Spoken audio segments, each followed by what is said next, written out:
कभी कभी कुछ चीज़ें जो हमारे लिए बिल्कुल आम और बेकार सी होती हैं, दूसरे लोगों के लिए वही चीज़ें जान से ज़्यादा प्यारी होती हैं। ऐसी ही एक चीज़ की पता मुझे उस समय हुई जब मैं खुद सऊदी अरब गई थी और अरबी औरतों को खुद ये करते अपनी आंखों से देखा तो मेरे होश उड़ गए। मेरा नाम गरिमा है। मेरी शादी एक ऐसे इंसान से हुई थी जो सऊदी अरब में सालों से नौकरी कर रहा था। शादी के समय वो अपने देश आया था और ये रिश्ता एक जानने वाली ने करवाया था। मेरा पति मेरे लिए बिल्कुल अनजान था। मेरी शादी को हफ्ता भर भी नहीं गुजरा था और मेरे पति ने मुझे सामान बांधने का कह दिया क्योंकि उसकी वापसी का समय आ गया था। उसे वापस सऊदी अरब जाना था और ये सुनकर मैं रोने लगी थी। अभी तो हमारी शादी को एक हफ्ता ही गुजरा था और मेरा पति विवेक मुझे अकेला छोड़कर जा रहा था। मैं उसके बगैर कैसे रहूँगी? हमने तो एक दूसरे को ठीक तरह से जाना भी नहीं था। मैं अपनी ज़िंदगी अपने पति के साथ ही गुजारना चाहती थी। मेरी बात सुनकर वो कहने लगा, मजबूरी है मेरी वहाँ पर नौकरी है और मैं ज़्यादा समय यहाँ नहीं रुक सकता, वरना मेरी नौकरी खतरे में पड़ जाएगी। वैसे तो मैं 1 महीने की छुट्टियों पर आया था, लेकिन कंपनी ने अचानक ही मेरी छुट्टियाँ कैंसिल करके मुझे वापस बुला लिया है। ये सुनकर मेरी आंखें नम हो गईं और मुझे गुस्सा भी आ रहा था।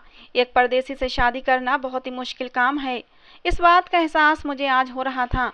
मुझे सामान पैक करने का कहकर विवेक बाहर चले गए और कोई 10 किलो से भी ज़्यादा फिटकरी खरीद लाए और कहने लगे, इसे भी मेरे सामान में रख दो।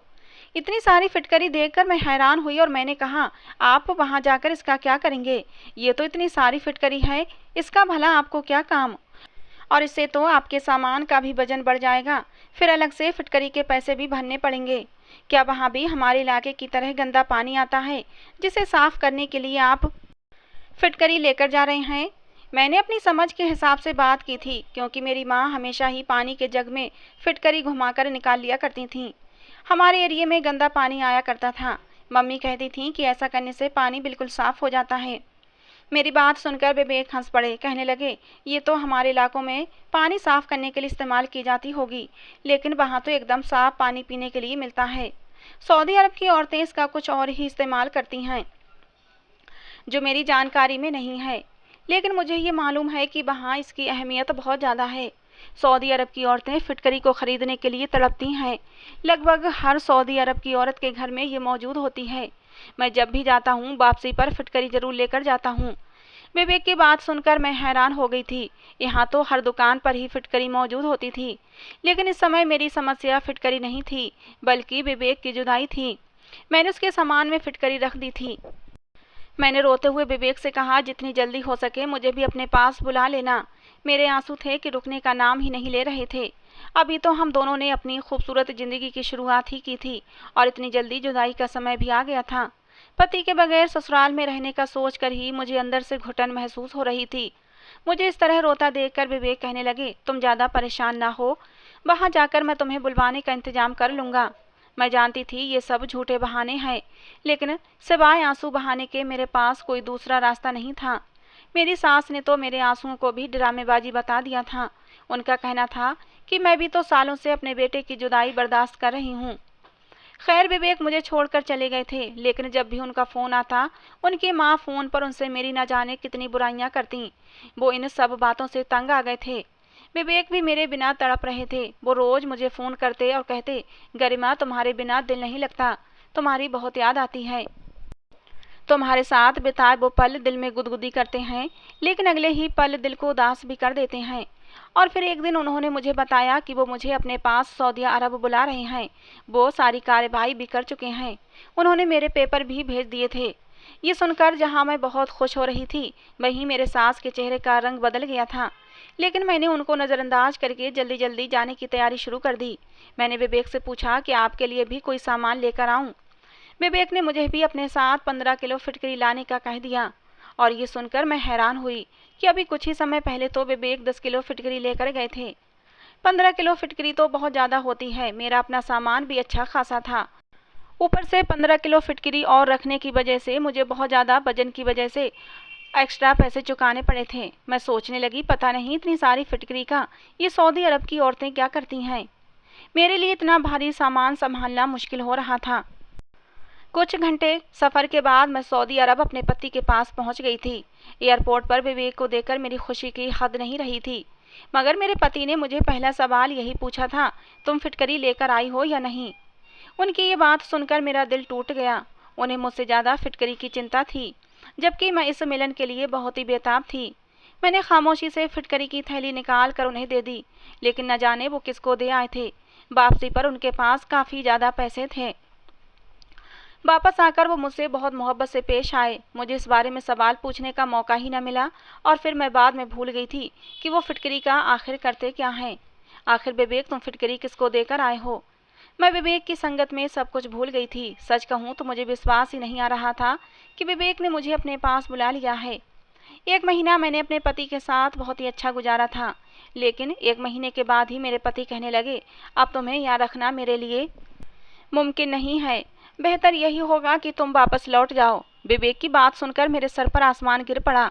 मैंने कहा, ये आप कैसी बातें कर रहे हैं। आपके बगैर वहाँ मेरी क्या ज़िंदगी है। मैं तो अपने सब रिश्तेदारों को कह आई हूँ कि अब मैं हमेशा आपके साथ रहूँगी। वैसे भी मैं वहाँ जाकर क्या करूँगी। विवेक कहने लगे कि यहाँ के खर्चे बहुत ज़्यादा हो गए हैं और घर भेजने के लिए पैसे नहीं बचे। मुझे अपनी माँ बहनों का खर्चा भी उठाना है।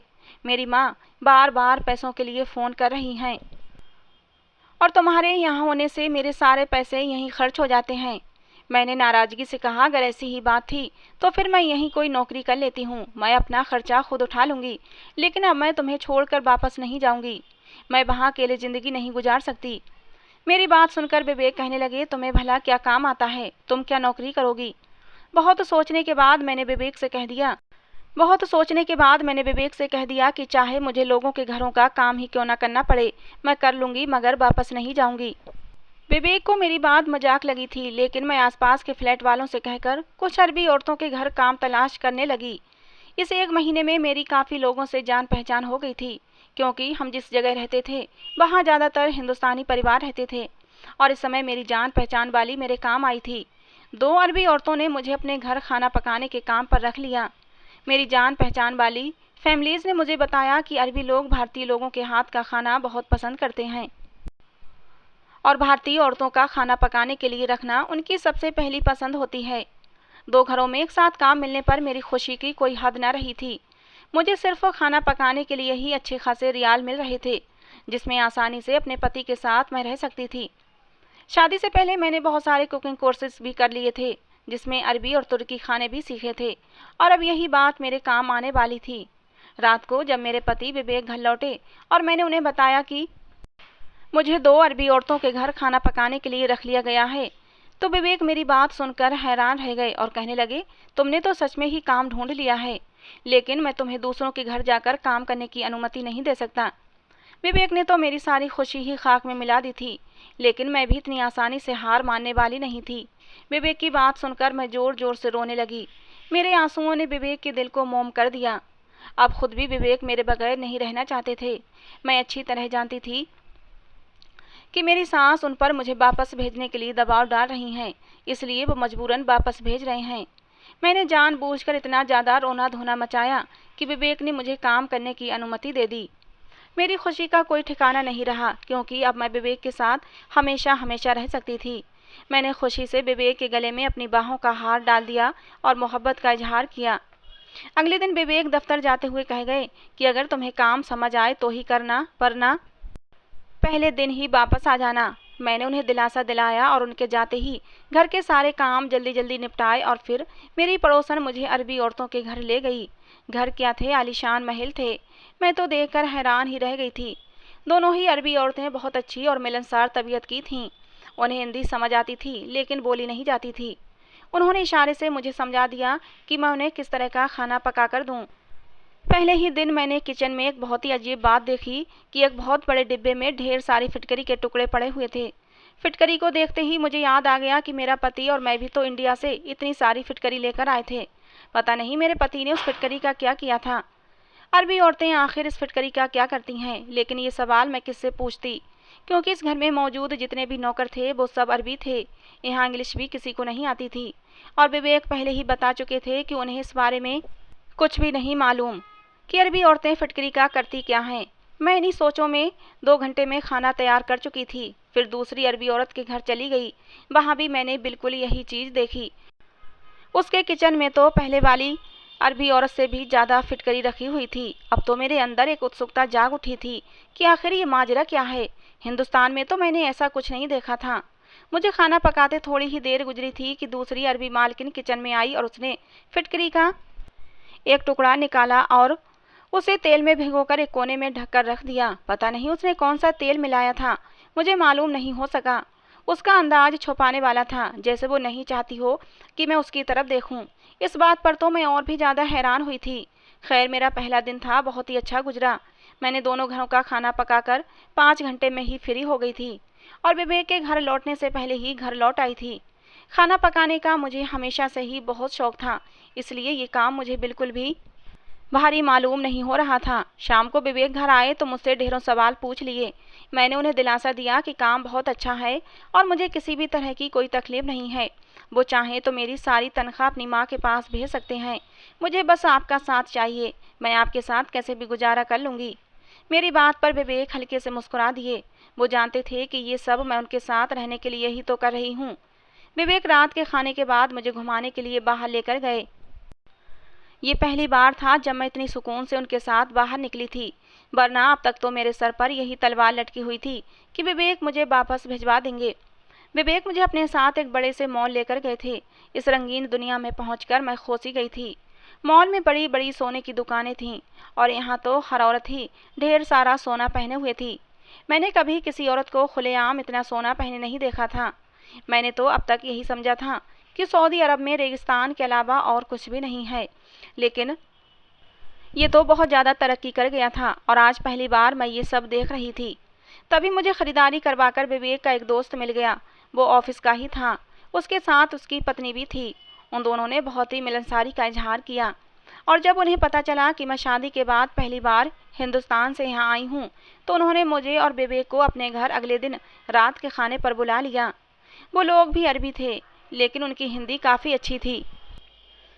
उन लोगों के बहुत ज़्यादा जोर डालने पर विवेक ने ये दावत स्वीकार कर ली थी। मैं इस दावत के लिए बहुत ज़्यादा एक्साइटेड थी, क्योंकि यहाँ आकर किसी के घर दावत पर मैं पहली बार जा रही थी। अगले दिन मैंने दोनों अरबी औरतों के घर खाना पकाया और वापस आते ही जल्दी जल्दी तैयार हो गई। विवेक कहकर गए थे कि वो जल्दी ही काम से लौट आएंगे और फिर हम दावत के लिए चलेंगे। विवेक के आते ही हम दोनों उनके दोस्त के घर के लिए निकल गए। उनके दोस्त और उनकी पत्नी ने बहुत ही अच्छे से हमारा स्वागत किया। उनकी एक छोटी सी प्यारी सी बेटी भी थी, जिसे देखते ही मुझे उस पर प्यार आ गया था। विवेक के दोस्त की पत्नी का नाम सलमा था। वो किचन में खाने की तैयारी कर रही थी। मैं भी उसी के पास जाकर खड़ी हो गई। मुझे देखकर वो मुस्कुराकर कहने लगी कि भाभी आप बैठ जाएं, मैं बस खाना तैयार करके आती हूँ। मैंने उनकी बात को नज़रअंदाज करते हुए कहा कि मैं आपकी मदद करवा देती हूँ और फिर मैंने उनकी मदद करवाना शुरू कर दी। लेकिन इस समय मेरी नज़र कोने पर रखी हुई फिटकरी की थैली पर पड़ गई। एक बार फिर मेरे दिल में ये सवाल उठा कि आखिर ये अरबी औरतें इसका करती क्या हैं।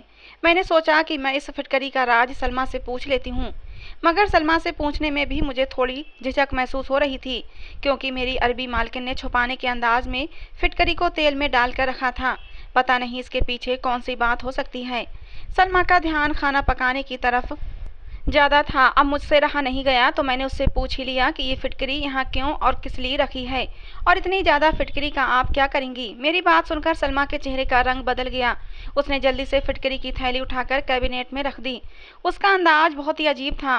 मेरी बात का जवाब देने के बजाय वो खाना बनाने लगी, तो मैं भी खामोश हो गई, क्योंकि दोबारा पूछना मुझे अच्छा नहीं लग रहा था। सलमा ने बहुत ही मज़ेदार खाना बनाया था।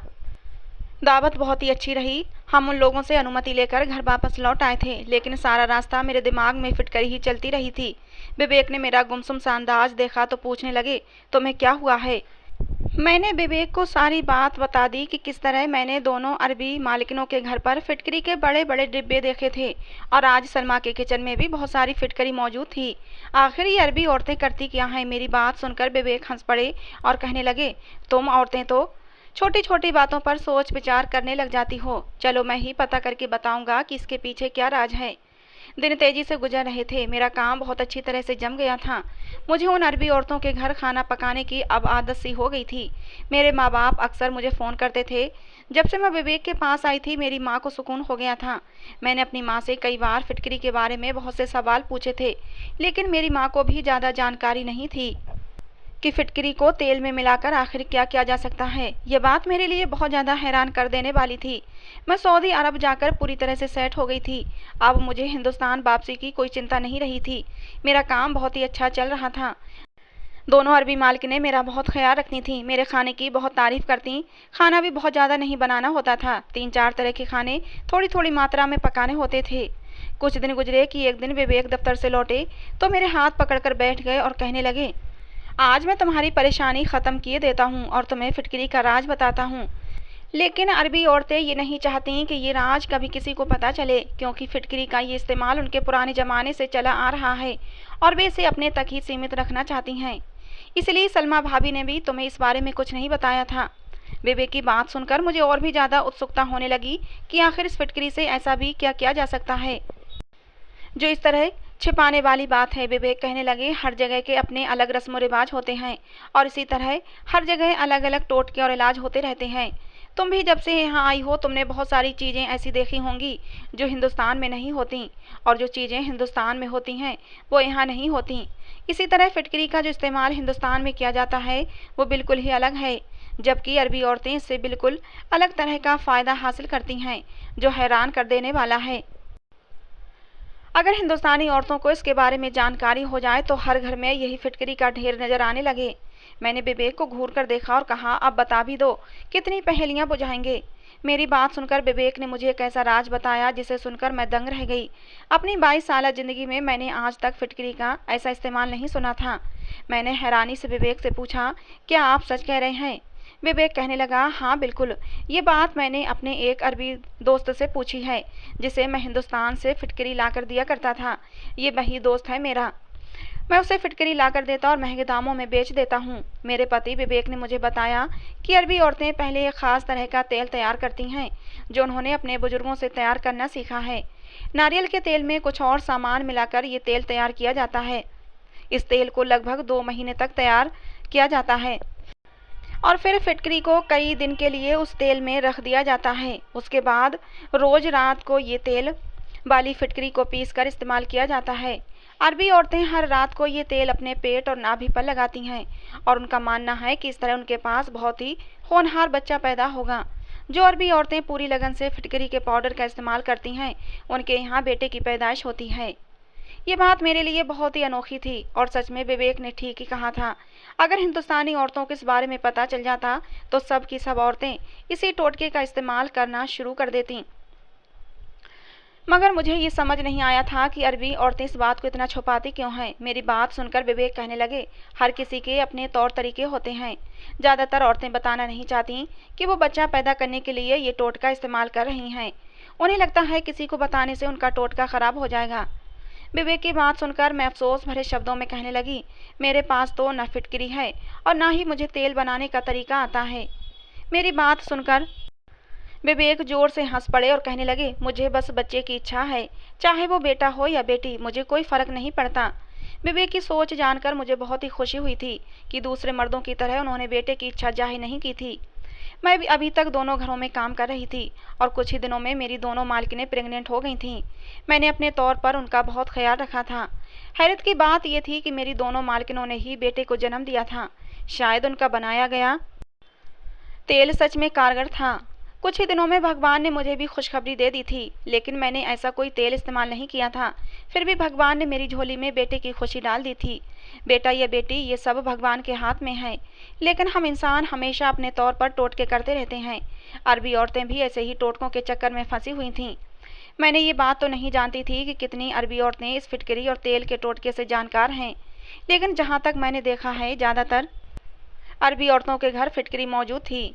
क्या आप लोग भी बेटे के लिए किसी ऐसे ही टोटके का इस्तेमाल करते हैं, या आपने अपने आसपास किसी को बेटे की इच्छा में इस तरह के जादू टोने टोटके या बाबाओं के पास जाते देखा है? कमेंट बॉक्स में ज़रूर बताना। तो दोस्तों, ये थी आज की हमारी कहानी। आपको कैसी लगी ज़रूर बताना। पसंद आई हो तो प्लीज़ लाइक करना। रोज़ एक नई कहानी सुनने के लिए हमारे चैनल को सब्सक्राइब करना। कहानी को अंत तक सुनने के लिए आप लोगों का बहुत बहुत धन्यवाद दोस्तों। मिलते हैं अगली किसी नई कहानी के साथ।